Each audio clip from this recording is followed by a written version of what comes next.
A little progress each day adds up to a big result. Hello students, this is Srishti Mishra.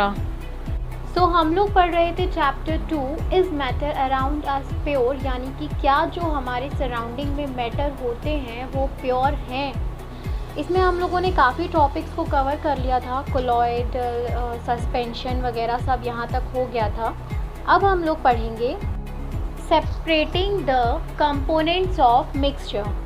हम लोगों ने ये जाना कि कुछ सब्सटेंसेस जो होते हैं वो केमिकली प्योर नहीं होते हैं, यानी कि कोई आप मिल्क ले लीजिए या कोई भी अदर सब्सटेंस ले लीजिए, उसमें ऐसा कुछ केमिकल मिला रहेगा, यानी कि वो प्योर नहीं होते हैं, एकदम आपको शुद्ध चीज़ नहीं मिलती है, आप लोग कह सकते हैं।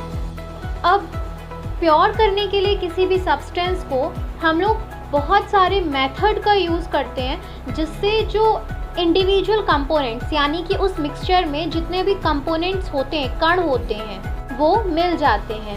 सेपरेशन इस चीज़ को पॉसिबल करता है कि हम लोग जितने भी एक सब्सटेंस या एक मिक्सचर में कंपोनेंट प्रेजेंट हैं उसको देख सकें, उसके बारे में जान सकें कि कौन कौन से कंपोनेंट्स हैं, अलग तरीके से उनको जान सकें, एकदम ब्रीफ स्टडी में। मतलब जो हेट्रोजीनस मिक्सचर होते हैं आपके, वो बहुत नॉर्मल तरीके से सेपरेट किए जा सकते हैं, लाइक हैंड पिकिंग यानी कि हाथ से निकाल देना, सीविंग यानी कि छान लेना, जो कि हम लोग अपनी डेली लाइफ में करते भी हैं। लाइक चावल को जब हम लोग छानते हैं या बीनते हैं तो हम लोग उसमें हाथ से निकालते हैं, तो that is hand picking. And sieving is आप जो चाय छानते हैं या समटाइम्स आप दूध भी छानते हैं या किसी भी चीज़ को आप छान रहे हैं, that is sieving.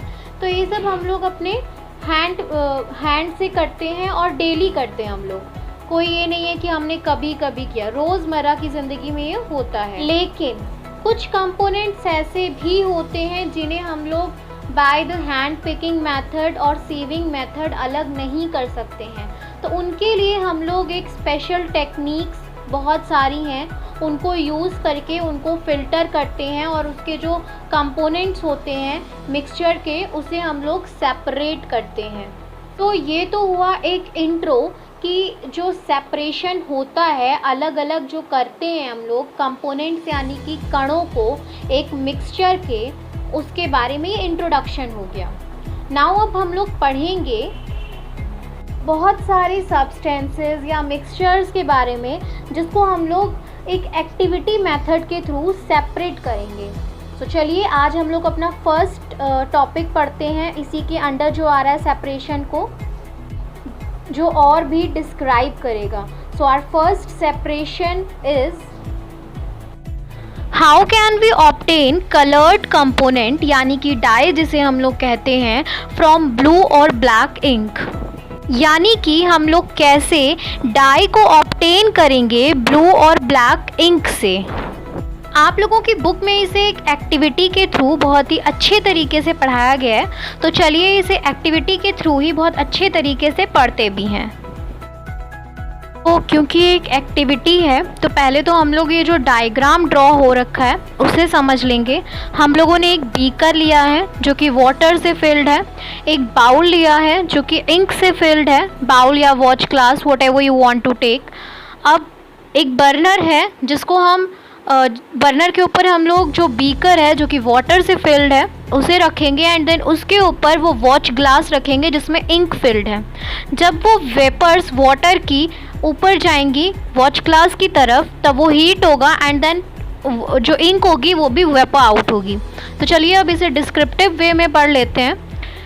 First point है कि fill half a beaker with water, यानी कि हम लोग को बीकर का हाफ जो है वो पानी से फिल करना है। फिर इसमें दिया है put a watch glass on the mouth of the beaker, यानी कि जो ऊपर का पार्ट है जिसे हम लोग माउथ कह सकते हैं, उस पर आपको वॉच ग्लास रखना है जिसमें आपकी इंक है। ठीक है, तो अभी इसमें बता रहे हैं कि put a few ink of put a few drops of ink on the watch glass, यानी कि कुछ जो ड्रॉप्स हैं इंक की वो वॉच ग्लास पे रखो, यानी कि जो आपने बीकर के ऊपर माउथ पे आपने जो वॉच ग्लास रखा है उस पे कुछ ड्रॉप्स आपको इंक की रखनी है। नाउ अब क्या करेंगे, हम लोग बीकर को हीट करना स्टार्ट करेंगे। We do not heat the ink directly, you will see the evaporation is taking place from the watch glass, यानी कि हम लोग जो इंक है उसे डायरेक्टली हीट नहीं करेंगे, लेकिन हम लोग देखेंगे बीकर के थ्रू जब हीट करेंगे, as I told you earlier, कि जो इंक से वेपर्स निकलेंगे यानी कि इवेपोरेशन होगा। इस हीट को कंटिन्यू रखेंगे। देन फिर हम लोग इसे तब तक हीट करते रहेंगे जब तक हम लोगों को कोई ना कोई चेंज दिखता रहेगा। जैसे ही हम लोगों को चेंज दिखना बंद होगा वैसे ही हम लोग इसे रोक देंगे, ठीक है। और इसे हमें ऑब्ज़र्व बहुत ही ध्यान से करना है। जब हम लोगों की ये पूरी प्रोसेस हो जाएगी, जब कोई चेंज हम लोग को ऑब्ज़र्व नहीं होगा, तब हम लोग ये देखेंगे कि जो डाई है, जो इंक है सॉरी, वो एक मिक्सचर है डाई और वाटर का। और तब हम लोग जो सॉल्वेंट है, सॉल्वेंट को हम लोग यहाँ पे वॉलेटाइल कंपोनेंट कह रहे हैं, और जो सॉल्यूट है यानी कि नॉन वॉलेटाइल कंपोनेंट, उसको अलग कर सकेंगे। किसके थ्रू? इवेपोरेशन के थ्रू। क्योंकि हम लोगों ने क्या किया है, पानी को हीट करके फिर पानी से इंक हीट हुई, इंक के जो वाटर वेपर्स थे वो निकल गए और बचा क्या आपका डाई, जिससे हमें पता चला कि ये डाई और वाटर का सॉल्यूशन ही मिलकर इंक बनाती है। So this is all about today. I hope you will found this video helpful, and if you loved the video, it is helpful for you, then don't forget to like, subscribe, share and yes, comment.